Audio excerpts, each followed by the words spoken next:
तो मुरली में बताया गया कि वो बाप के सन्मुख सुनना अव्वल नंबर है। टीवी में देखने से भल हाव भाव मिलता है लेकिन वाइब्रेशन नहीं मिलता है, इसलिए टीवी में देखना, टेप रिकॉर्डर से सुनना, ये सब गुड सेकेंड क्लास है। तो क्वेश्चन पूछा गया सन्मुख सुने, इसका अर्थ क्या है? तो सन्मुख क्या सुने? मुरली के लिए बताया जाता है सन्मुख मुरली। और मुरली में बोला गया जो कागज की मुरली है वो थर्ड क्लास मुरली है। टीवी और टेप रिकॉर्डर में मुरली सुनना सेकंड क्लास है, गुड सेकंड क्लास। और जो सन्मुख सुनना है मुरली वो फर्स्ट क्लास मुरली है। तो ऐसा क्यों बोला गया है? कागज की मुरली माने क्या? कागज शब्द जो आया है वो काग माने होता है कौवा।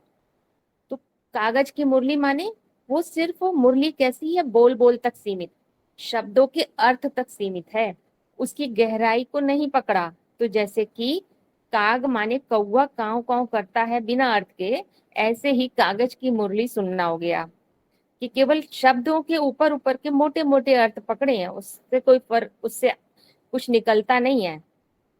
तो शब्दों के अर्थ करना हो गया, गुह्यार्थ और भावार्थ को बिल्कुल नहीं समझा, ये हो गया कागज की मुरली। दूसरा है टीवी और टेप रिकॉर्डर से सुनना, तो वो गुड सेकंड बता दिया गया। क्यों? क्योंकि टीवी में कोई बात बार बार रिपीट हो, सॉरी, टेप रिकॉर्डर में कोई कैसेट लगाते हैं तो बात बार बार रिपीट की होती है, माने कि मन में कोई बात बार बार रिपीट हो रही है। और टीवी क्या है? टीवी माने टेलीविजन, दूरदर्शन। तो दूरदर्शिता के आधार पर चिंतन मंथन करके मुरली के गुह्यात को समझने का, गहराई को समझने का प्रयत्न करते हैं। तो चिंतन मंथन शुरू हो जाता है तो गहराई समझने का प्रयत्न कर रहे हैं, तो सत्य को भी पहचानते हैं, असत्य को भी पहचानते हैं। इसीलिए इसको गुड सेकंड क्लास बताया गया है। जो ऊपर कागज की मुरली थी वो था ब्रह्मापुरी का लेवल। अब यहाँ पे शंकरपुरी वाली बात आ गई कि शंकर का चरित्र माने अर्जुन रूपी पुरुषार्थ की बात है। क्योंकि मनन चिंतन शुरू हो गया, तो मनन चिंतनशील प्राणी मनुष्य जो होते हैं उनके सामने ही एक चुनाव करने की स्वतंत्रता होती है, माने कि विकल्प भी होते हैं, संकल्प के संग विकल्प भी। क्या विकल्प? या तो प्रकृति प्रकृति के सुख ले ले, प्रकृति के ही लेवल पर रहे, या आत्मिक आनंद ले ले, मतलब चेतना के स्तर को छुए, ऊंचाई को, चेतना की ऊंचाई को छुए, उसमें आत्मिक आनंद मिलता है। तो जिसमें मनन चिंतनशीलता है वही अपने लिए चूज कर सकते हैं इन दोनों में से एक चीज। क्योंकि मनन चिंतनशीलता की स्टेज पर जो शंकर के चरित्र में विकल्प भी रहता है, इसीलिए सत्य भी दिखाई देता है, असत्य भी, और चुनाव की स्वतंत्रता भी है जैसे अर्जुन को थी। तो ये हो गया शंकरपुरी का लेवल। फिर तीसरा बताया गया सन्मुख सुनना है फर्स्ट क्लास मुरली। सन्मुख क्यों बोला गया है? संग हाथ, संग पाँव ऐसे क्यों नहीं बोला है? संग के संग में मुख क्यों लगा दिया? क्योंकि मुख में ज्ञानेंद्रियां होती हैं, और ज्ञानेंद्रियां माने सेंसेस होते हैं, ज्ञानेंद्रियां ज्ञान को रिसीव करती हैं। तो सन्मुख तब कहेंगे जब ज्ञानेंद्रियां सत्य को ही रिसीव करने लगती हैं, तब असली मुरली बजती है। अब असत्य का कोई विकल्प नहीं है, मतलब शंकरपुरी में सत्य के संग असत्य भी दिख रहा था, संकल्प के संग विकल्प भी था, चॉइस भी थी, हम इस मार्ग पर जाएं या उस मार्ग पर। लेकिन जब सन्मुख हो जाते हैं तो विकल्प खत्म हो जाता है।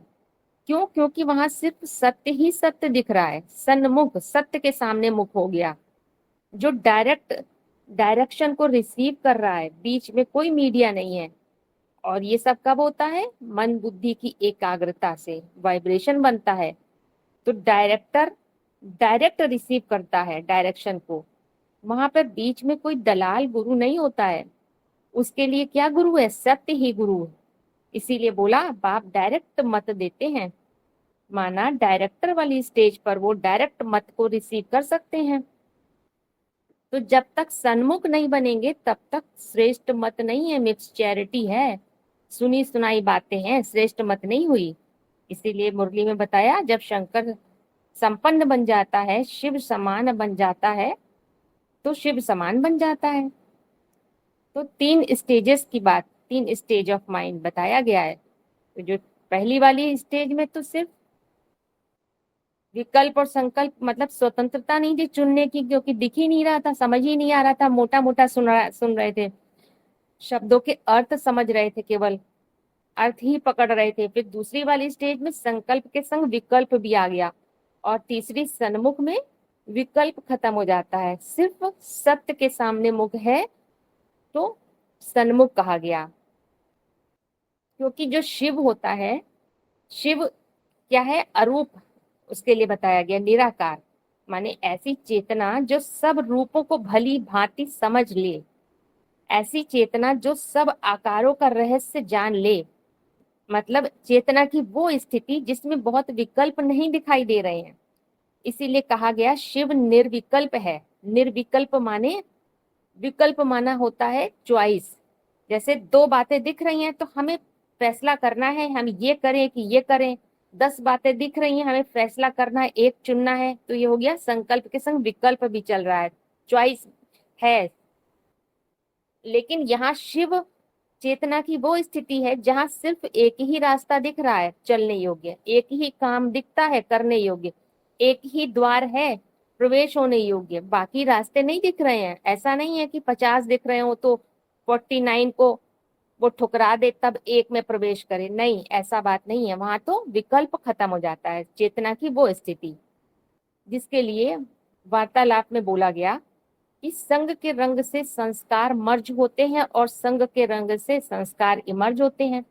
जो निराकार निर्विकार निरंकारी शिव बाबा है, उसके संग के रंग में जब हम कंप्लीट आ जाएंगे तो सारे संस्कार मर्ज हो जाएंगे, बुरे भी मर्ज, तब हम निर्विकल्प बन जाएंगे, कोई संकल्प नहीं। जैसे शिव है हम भी बन जाएंगे, लेकिन जब तक दूसरों के संबंध संपर्क में आते हैं तो खाद पड़ जाती है। तो यहाँ निर्विकल्प माने कोई विकल्प खत्म हो गया, कुछ असत्य दिखाई नहीं पड़ रहा है, तो सन्मुख क्या हो गया? फिर सत्य के सामने मुख।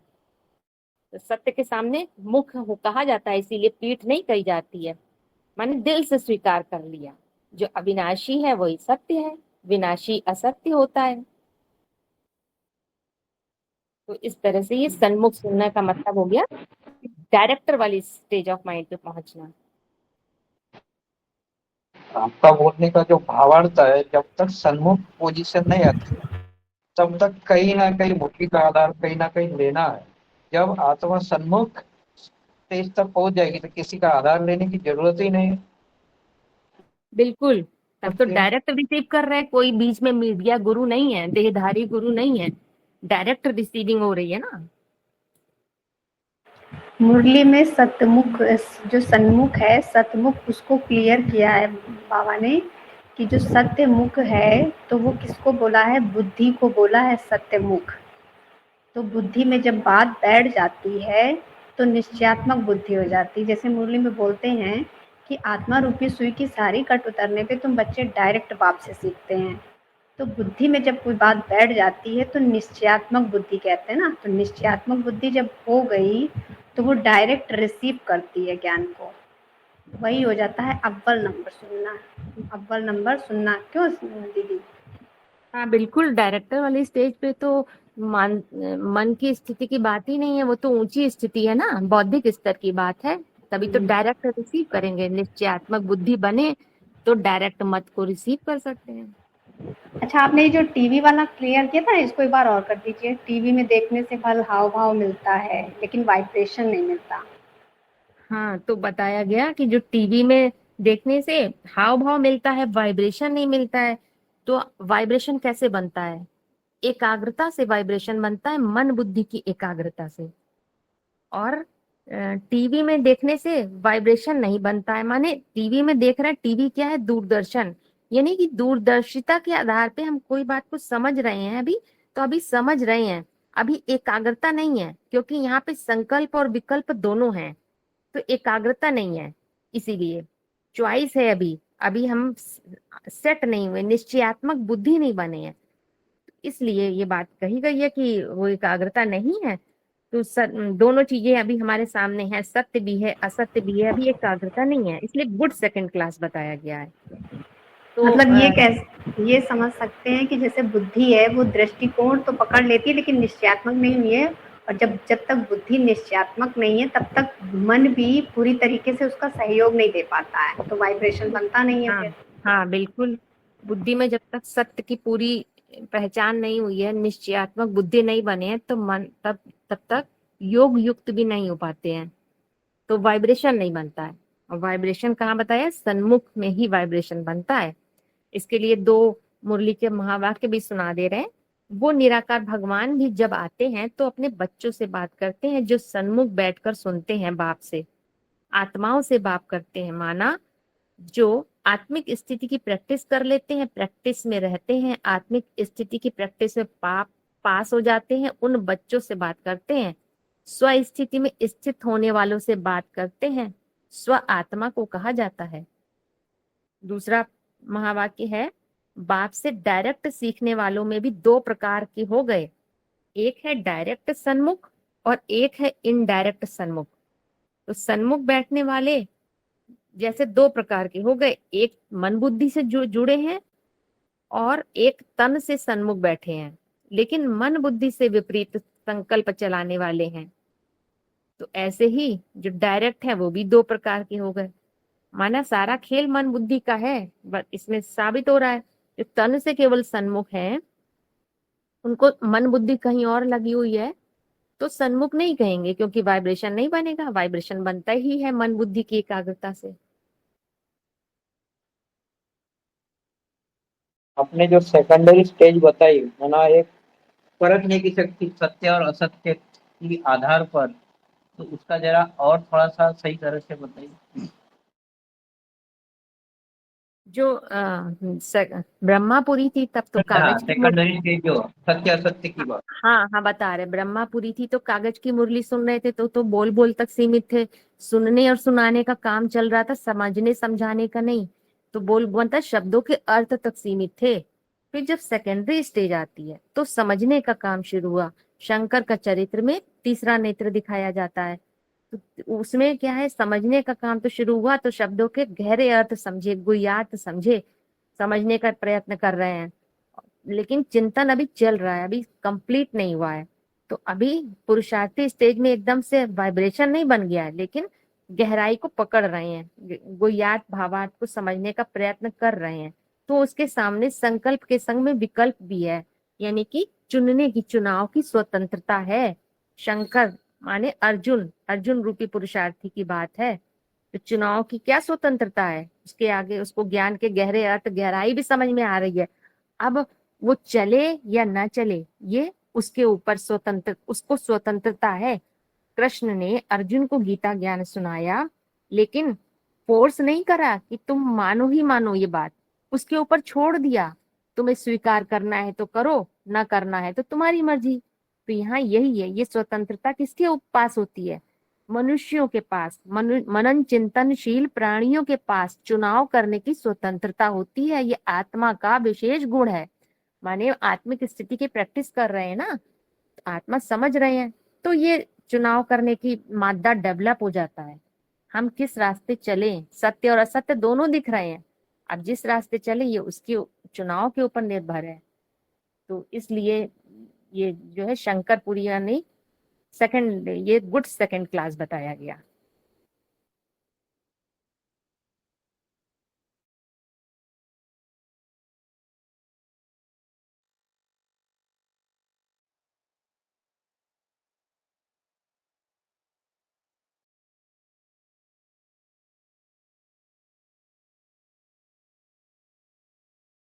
और किसी का क्वेश्चन इसमें है कि दूसरा क्वेश्चन करें?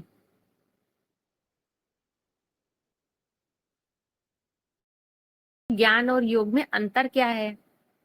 तो ज्ञान और योग को अलग अलग नहीं कर सकते हैं। अंतर पूछा जा रहा है तो इसका मतलब अलग अलग कर दिया गया है कि ज्ञान के बिना योग नहीं है, योग के बिना असली ज्ञान नहीं आ सकता है। अलग अलग भेद करना तो द्वैतवादी दुनिया में होता है। संगम युग में तो भिन्न भिन्न दिखाई देने वाले व्यक्ति, विषय, वस्तुओं की भिन्नता को नहीं देखते हैं, उनके बीच के एकत्व के सूत्र को समझते हैं। क्योंकि आध्यात्म समग्रता का नाम है, बिखराव का नहीं है। सब एक दूसरे से इंटरकनेक्टेड है आपस में। अगर हमने अलग अलग अलगाव कर दिया तो वो द्वैतवादी युग की बात है। तो हम तुलना कर रहे हैं, तुलना यहाँ तो होती ही नहीं है अध्यात्म में। तो इसलिए क्या करना है, अंतर नहीं देख सकते। अंतर क्या है, ये क्वेश्चन ही गलत हो गया कि अंतर देख रहे हैं। इसके लिए एक आपको मुरली का महावाक्य सुना रहे हैं थोड़ा, तो उसमें आपको स्पष्ट हो जाएगा क्या बोला बाबा ने। आज की हाँ, पहले ये समझ लीजिए, ज्ञान, ज्ञान माने होता है जानकारी, बाप की पहचान, बीज की पहचान, और ज्ञान बुद्धि का विषय होता है, इसको तो ज्ञान कहते हैं। और योग क्या होता है, मन और बुद्धि को आत्मा कहा है ना, तो ज्ञान तो बहुत बुद्धि का विषय है। जानकारी मिली, बाप की पहचान मिली, फिर निश्चय बुद्धि धीरे बनते हैं पुरुषार्थ करके। और योग माने जुड़ाव, लगन, लगाव, प्यार, ये सब योग है। तो किसका किससे योग, तो जब बीज की पहचान मिल गई तो फिर जो चंचल मन था, इधर उधर भागने वाला मन था, चलायमान मन था, खंड खंड बटा हुआ मन था, उसकी चंचलता खत्म होके उस बीज में एकाग्र हो जाए, ये योग है। किसके आधार पे, प्यार के आधार पे, जोर जबरदस्ती के आधार पे नहीं कि हठ योग करके जबरदस्ती लगाने की कोशिश नहीं। इतना प्यार पैदा हो जाए तो उसमें उसको ठिकाना मिल गया मन को, जो इधर उधर भागने वाला मन था, और वो उसमें सत्य में एकाग्र हो गया। फिर उसको मन इधर उधर क्यों जा रहा था, आकर्षण उसको पैदा हो रहा था ना बाहर की दुनिया में, तो इधर उधर भाग रहा था। अब कोई आकर्षण ही नहीं दिख रहा है उसको, वहां से वशीकरण, वशीभूत हो गया सत्य में, तो वहां पे योग हो गई। इसको कहा गया ज्ञान और योग। अब मुरली का महावाक्य सुनिए। आज की दुनिया में जो दिल है, मन, ये खंड खंड बटा हुआ है, इसको एक बनाने की दरकार है। कौन बना सकता है, वही बनाएगा जिसके कोई खंड नहीं कर सकता। जो भोगी आत्माएं हैं वो खंडित होती रहती हैं। सृष्टि रूपी रंगमंच पर जितनी भी हैं सब भोगी आत्माएं हैं, लेकिन एक आत्मा उनमें ऐसी है जो भोगी आत्मा भी है, और सबसे ज्यादा भोगी होते हुए भी जब सुप्रीम सोल बाप आता है इस सृष्टि पर, जिसको कोई तोड़ नहीं सकता, कोई हरा नहीं सकता, क्योंकि अखुट ज्ञान का भंडार है, तो उससे ज्वाइंट हो जाती है। तो ज्वाइंट हो जाती है, तो मैं परिचय मिला, मैं ज्योति बिंदु आत्मा हूँ, और उसका प्रूफ मिला, तो वो आत्मा सबसे पहले सुप्रीम सोल के संग अटैच हो जाती है। तो अटैच होने का मतलब ये नहीं है कि अटैच होने से ही उसके समान बन जाएगी, नहीं। फिर पुरुषार्थ करना पड़ता है। 63 जन्मों के जो संस्कार हैं, देह के लगाव लगाने के, जिन जिन से लगाव लगाया है वो सब स्मृति में आएगा, संकल्पों में आएंगे, हिसाब किताब पूरे करेंगे। कहाँ जा रहे हो, पहले हमसे तो निपट लो। और फिर क्या होता है, जोड़ने के लिए क्या करना पड़े, दोनों तरफ से जुड़ाव होता है, दो हाथ से ताली बजती है। संस्कार तभी मिलेंगे जब दोनों तरफ से लगाव होगा। तो ये VCD 2773 का पॉइंट है।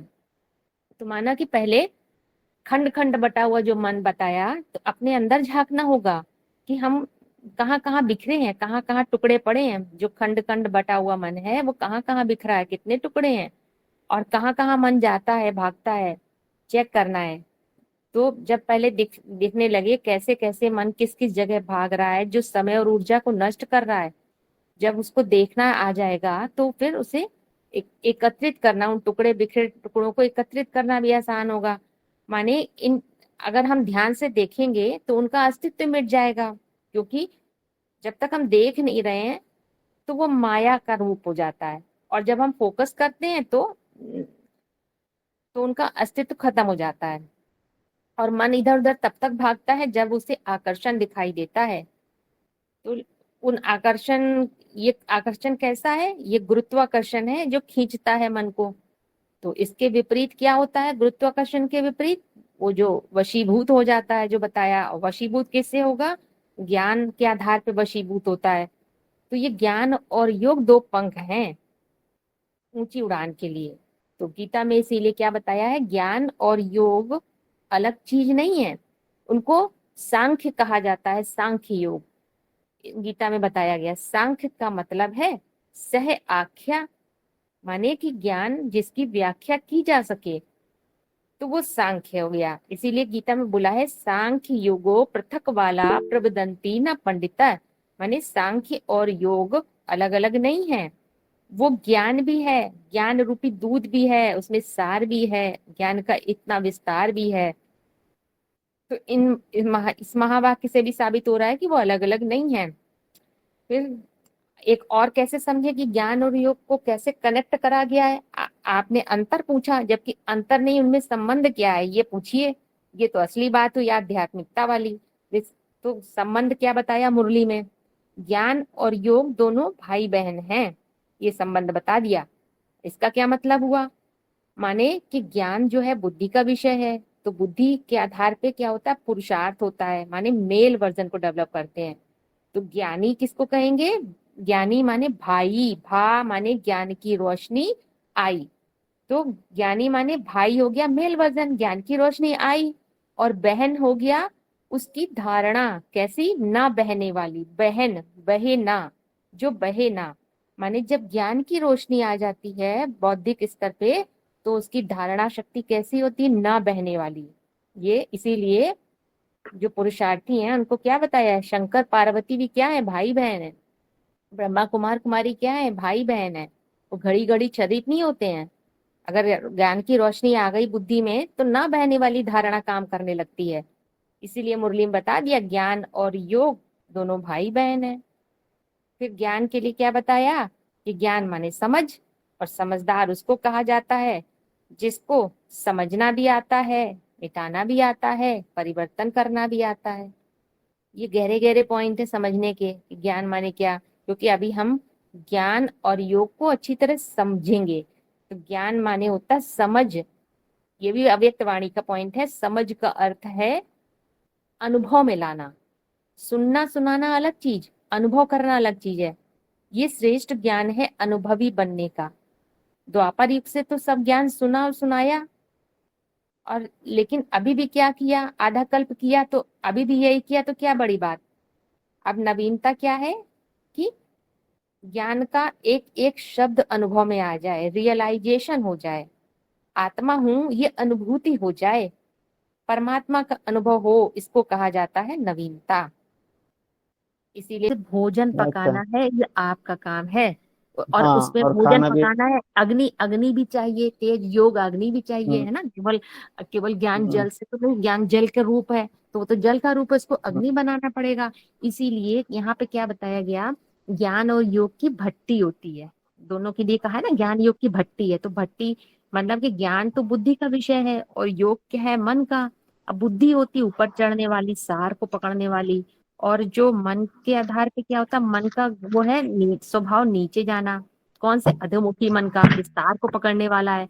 लेकिन ज्ञान के संग इसीलिए योग जुड़ा है, माने ज्ञान जिसको होगा, जानकारी होगी, तो वो ज्ञानी क्या करेगा, आंसर अपने अंदर ढूंढेगा कि बाहर ढूंढेगा, अंदर की ओर ढूंढेगा। अंदर होना चाहिए।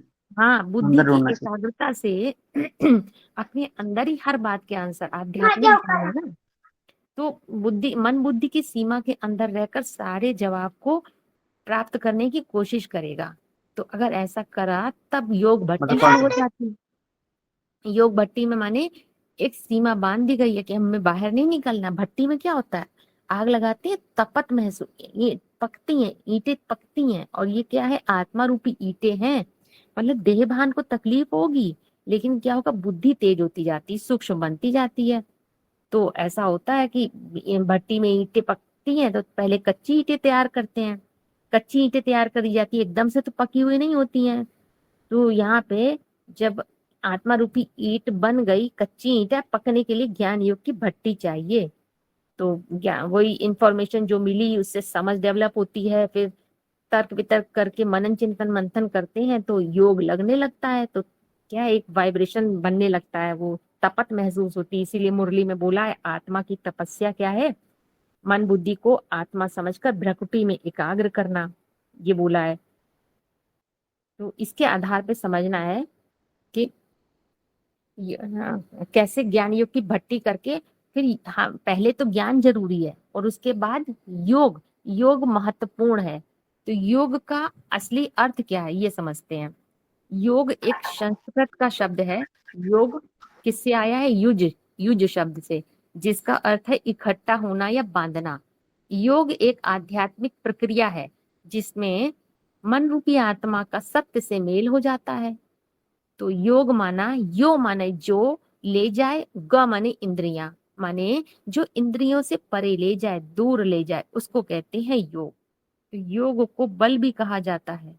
क्यों बल क्यों कहेंगे? क्योंकि जो बताया गया, ब्रह्मा त्रिमूर्ति में तीनों मूर्तियों का सूत्र बताया, समझाया गया कि जो ब्रह्मा रूपी मन है वो कैसे दो तरह से कार्य करता है।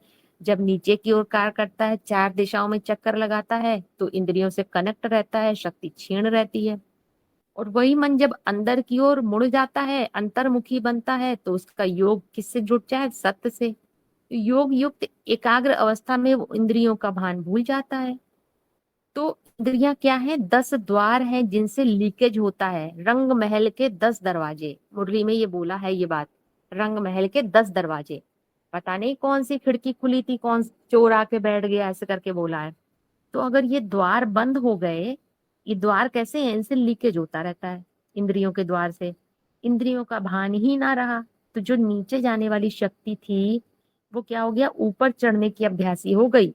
अब सारी शक्ति कहाँ इकट्ठी हो रही है? मानसिक स्तर पर एकत्र हो रही। इंद्रियों से लीकेज नहीं हो रहा है, तो वो शक्ति कहाँ पे एकत्रित हो गई? मानसिक स्तर पर, और वो बल का काम करती है।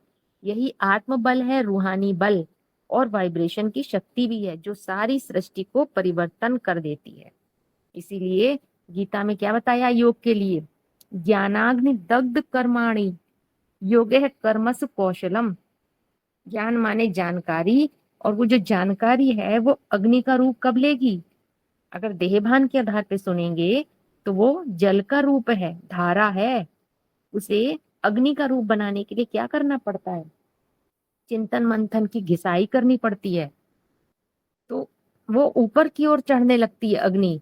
इसी को योग कहा है। जो नीचे जाने वाला मन था, नीचे जाने का अभ्यासी था, वो ऊपर की ओर एकाग्र हो गया, तो इसी को कहा गया योग। माने कि योग का मतलब है नीचे वाली चीज ऊपर वाली से जुड़ गई। तो क्या हो गया? नीचे वाला स्थान जो था वो खाली हो गया, चेंज हो गया, स्थान परिवर्तन हो गया। नीचे जो चीज, कोई चीज थी मान लो, और वो वहां से हट के ऊपर चली गई, तो नीचे का स्थान खाली हो गया ना। तो योग से स्टेट ऑफ माइंड बदल जाती है। तो ज्ञान माने जानकारी मिली, तो क्या बदल गया? एक है जानकारी मिलना, दूसरी स्टेज है योग युक्त हो जाना। माने वो हमारे अंदर वो जानकारी सेट हो गई। कुछ भी जानकारी जैसे कुछ भी मिली जानकारी, तो कुछ ना कुछ प्रकाश का तत्व बढ़ा, अंधकार से प्रकाश की तरफ बढ़ गए हम लोग। माने किसी भी लेवल की जानकारी हो, और जब उसी प्रकाश को कायम रखना सीख लिया, तो क्या हो गया? निरंतरता आ गई। तो इसीलिए उसको क्या कहा? ऐसी संपन्न स्टेज जिसमें देहभान का नाम निशान नहीं है। जैसे सूर्यवंशी अपने, जो सूर्य है वो क्या करता है? स्वयं को, अपने को जलाता है और निरंतर ज्वाजुल्यमान रहता है। भानु कृशानु सर्व रस खाई, तिनको मंद कहत कोई नाई। मतलब ये मुरली में बोला है, सूर्य अपने को जलाता है तब भी निरंतर जलता रहता है। तो यही योग बल से इसीलिए कहा गया कि विश्व के मालिक बन जाते हो। योग बल कहो, प्रीति बल कहो, रूहानी बल कहो, ये जो है आत्मा को पिघला देता है, चेंज कर देता है। और शास्त्रों में ये भी बताया है, योग चित्त की वृत्तियों का निरोध होना ही योग है। चित्त की वृत्ति माने मन का अपने केंद्र में स्थापित। मन भाग रहा था तो अनेक वृत्तियां पैदा हो रही थी, और वो केंद्र में स्थापित हो गया। केंद्र माने सत्य, तो वो हो गया चित्त। तो इसीलिए चित्त की वृत्तियां, कोई पूछे कि क्या होती हैं, तो चित्त की वृत्तियां माने चेतना पे हमारे जो चेतना है, आत्मा है, उसमें बचपन से लेकर आज तक जितनी भी घटनाएं घटी, जो लोग भी मिल रहे हैं, बहुत सारे लोग की जो भी हमने देखा सुना, उनकी छाप मन में पड़ जाती है, जो चित्र छप जाता है, तो वो वृत्ति तैयार हो जाती है उनसे। ऐसे ढेर सारे चित्र छपे, छाप पड़ी, प्रभाव पड़ा, तो वृत्ति तैयार हो जाती है। तो वास्तव में वो वृत्ति क्या है, मेरी प्रवृत्ति बनती जाती है, लेकिन वो मूल प्रवृत्ति नहीं है, वो प्रभाव वाली प्रवृत्ति है, दूसरे के प्रभाव से जो प्रवृत्ति बन रही है, अपवित्र प्रवृत्ति है, पराई वृत्ति है। तो इसीलिए अगर ये सब वृत्तियां योग से हट जाएं, क्योंकि ये सब वृत्ति कब पड़ रही थी, जब मन अधोमुखी था, बार बार प्रभाव में आ रहा था, आकर्षण में फंसा हुआ था, नीचे भाग रहा था, उसको ठिकाना नहीं मिला था, सत्य का पता ही नहीं था। तो अनेक वृत्तियां पर वृत्ति बन रही थी। लेकिन जब सत्य का पता चलता है, अपने बीज की पहचान होती है और मन उसमें सत्य में एकाग्र होता है, तो क्या होता है, वो सारी जो वृत्तियां पड़ी हुई थी वो सारे प्रभाव हट जाते हैं। तो क्या होता है, ओरिजिनल रूप में आ जाता है। जैसे कोई मोबाइल है और मान लो उसका इस्तेमाल कर लिया गया, अब उसको किसी को सेल करना है तो वो पूरा उसका सारा डाटा हटा देते हैं, फैक्ट्री रीसेट मोबाइल कर देते हैं। तो क्या है, ऐसे बहुत सारे मोबाइल हैं बने हुए हैं कंपनी में, और सबने अलग अलग ले रखे, सबके अंदर अलग अलग डाटा वो है, तो सब में भिन्नता दिखाई दे रही है। लेकिन अगर सारे मोबाइल से डाटा हटा लिया जाए तो एक ही कंपनी के मोबाइल एक ही तरह के, तो सब एक जैसे हो जाएंगे, कोई अंतर नहीं, सिर्फ डाटा का अंतर है, एक जैसे हो जाएंगे। तो ये वृत्तियों से मुक्ति। तो क्या हो गया, योग युक्त हो गए, ओरिजिनल फॉर्म में आ जाना। इसीलिए गीता में बोला योग है कर्मसु कौशलम, कर्मों में कुशलता आ जाती है योग से। इतना समझ कि अभी मेन कॉज को भी पकड़ते, 10 इंद्रिया बाजू ही रखते, वो तो जड़ है। हाँ। इंद्रिया जड़ है, उनको कंट्रोल करने वाला मन है। तो मन की शक्ति क्षीण होने का कारण और उसमें बल आने का ये क्या है? ये उसका कारण है मन का, अधोमुखी मन का इंद्रियों से कनेक्ट होना, माने शक्ति क्षीण होना, जिससे कि प्रभावित होते रहते हैं और मतलब चित्र में फंस रहे हैं। अधोमुखी मन जो है चित्र को देखता है, साकार को में फंसता है, तो साकार से घड़ी घड़ी प्रभावित हो जाता है, तो शक्ति क्षीण होती है। वही मन जब ऊर्ध्वमुखी होकर एक सत्य में एकाग्र हो जाता है तो उसकी शक्ति क्षीण नहीं हो सकती है। उसका एग्जाम्पल दिखाया गया कि शिवलिंग में लिंग जो है 11वीं इंद्रिय का प्रतीक है। शिव माने अखुट सत्य बुद्धि में आ गया, और तो उस सत्य के आधार पे मन कैसा हो जाता है, 11वीं इंद्रिय जिसको कहा गया वो शिव का प्रतीक है। अखुट सत्य कैसे पता चलेगा कि हाँ ये सत्य में स्थापित है, उनका मन कैसा काम कर रहा होगा, 11वीं इंद्रिय का काम कर रहा होगा, घड़ी घड़ी क्षरित नहीं होता है। जो सोमनाथ के मंदिर में शिवलिंग बनाया गया था वो हवा में लटका हुआ था, निराधार था, किसी का आधार लेने की दरकार नहीं थी। वो तब बल काम करता है जब नीचे इंद्रियों से कनेक्शन बिल्कुल। इसीलिए योग की परिभाषा बताई, यो माने जो, ग माने इंद्रियां, जो इंद्रियों से परे ले जाए। हाँ, तो क्या फिर है, उसको इससे पहले ये बताया ज्ञान के आधार पे, केवल ज्ञान से ही प्रेम पैदा होता है, आत्मज्ञान से ही प्रेम सच्चा प्यार पैदा होता है, और उससे ही वो वशीभूत हो जाता है। मन को क्या है, गुरुत्वाकर्षण नीचे खींच लेता है, लेकिन उसको कैसे नहीं, जो ज्ञान के आधार पे सच्चा प्यार पैदा होता है उससे मन वशीभूत हो जाता है, तब वो 11वीं इंद्रिय का काम करता है।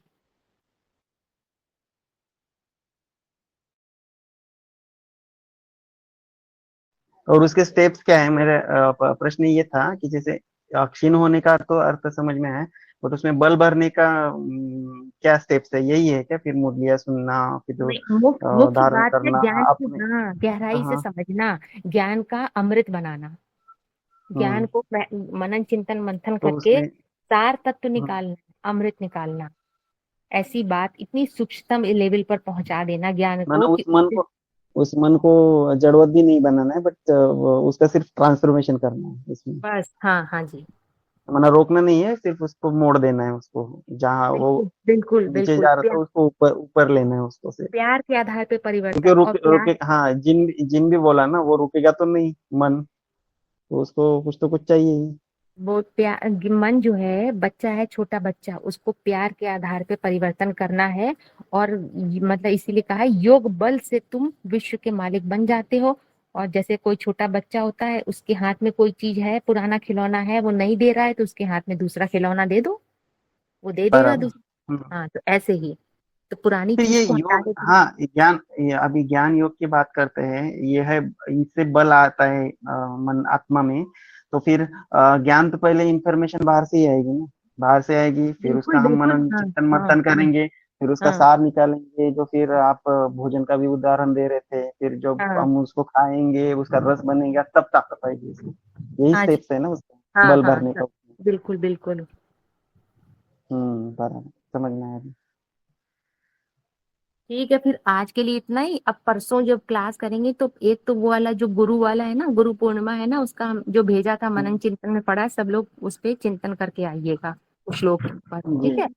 हाँ, दूसरा वो हम्म। अर्चना अर्चना जी ने भेजा था ना कुछ क्वेश्चन, साक्षी दृष्टा और वो क्या दूसरा एक और था, उस पे हो जाएगा। और एक सॉरी, और एक प्रश्न है इसमें मेरा, कि हाँ हाँ ये जो ज्ञान है, ये जो योग है, ये सिर्फ यहाँ ही है, ऐसा है क्या कुछ कि बाबा स्पिरिचुअल स्पिरिचुअल वे में तो सभी अभी ज्ञान देते हैं, भक्ति मार्ग में भी ज्ञान है, अच्छा अच्छा बहुत सारे, अभी कबीर कबीर का भी मैंने आपने को बताया, कबीर के दोहे वगैरह वगैरह, तो वहाँ पे भी ज्ञान है, योग है, तो फिर कौन सा इसमें ये कर सकते हैं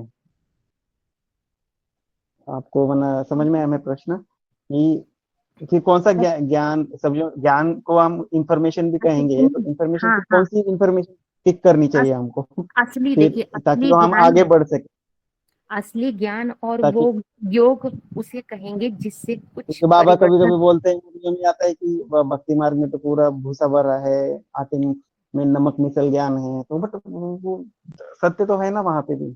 भक्ति मार्ग में जो संगम युग में हुआ है ना, वहां की बस यादगार काम कर रही है, तो वहां तो पूरा ज्ञान नहीं कहेंगे। इसीलिए हम्म। उसके कैसे कहें पूरा ज्ञान नहीं है, पूरा ज्ञान नहीं है, इसीलिए वहां परिवर्तन नहीं है। भक्ति मार्ग में जो सुनते सुनाते आए, जितना भी, चाहे कबीर के दोहे, हम्म। चाहे जो भी दोहे, चाहे वेद शास्त्र, उनसे कुछ परिवर्तन हुआ नहीं हुआ, क्योंकि पूरा ज्ञान नहीं था, बीज की नॉलेज अच्छा, नहीं थी, भूल गए थे भक्ति मार्ग में। झाड़ तो है तो उससे बात ज्यादा नहीं। भी, हाँ उससे ज्यादा बेसिक में, बेसिक से ज्यादा एडवांस में, और एडवांस पे भी ज्यादा, हम जब अपने अंदर में जाएंगे, अपने अंदर से जो आएगा वो ज्ञान जी जी, सही बिल्कुल, रहेगा। तभी तो परिवर्तन बराबर। होगा।